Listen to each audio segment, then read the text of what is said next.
Welcome to our channel. Today we how to disable Stripe customer portal links in no-code UI. Quick tutorial step by step clearly. To disable Stripe customer portal links in the no-code UI, start by logging into your Stripe account. Once logged in, navigate to the settings section located at the bottom left corner of your dashboard. In the settings menu, look for the billing options. Click on Customer Portal under the billing section. You will now see various settings related to the customer portal.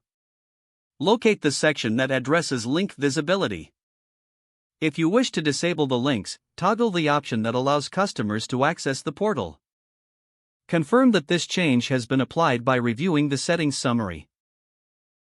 After making the adjustments, be sure to save or update your settings if prompted. Your customers will no longer see the links to access the customer portal. This concludes the process of disabling the Stripe customer portal links using the no-code UI. If the page does not load, refresh the browser or try again in a private or incognito window. Make sure you are using the correct email address, then retype it carefully to avoid small typos. If your password is not accepted, use the reset option and create a new strong password you can remember. Check your spam folder for verification or security emails, then complete any requested confirmation steps.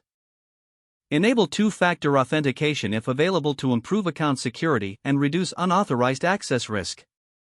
After signing in, review your profile details so your contact information and settings are accurate and current. If you see an error message, note it down and try log out when you finish, especially on shared devices, to keep your account and payment information secure. If the page does not load, refresh the browser or try again in a private or incognito window. Make sure you are using the correct email address, then retype it carefully to avoid small typos. If your password is not accepted, use the reset option and create a new strong password you can remember.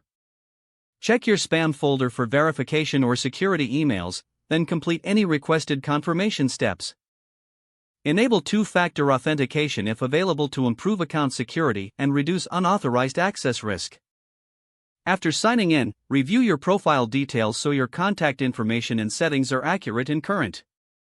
If you see an error message, note it down and try again after restarting your device and internet connection. Log out when you finish, especially on shared devices, to keep your account and payment information secure.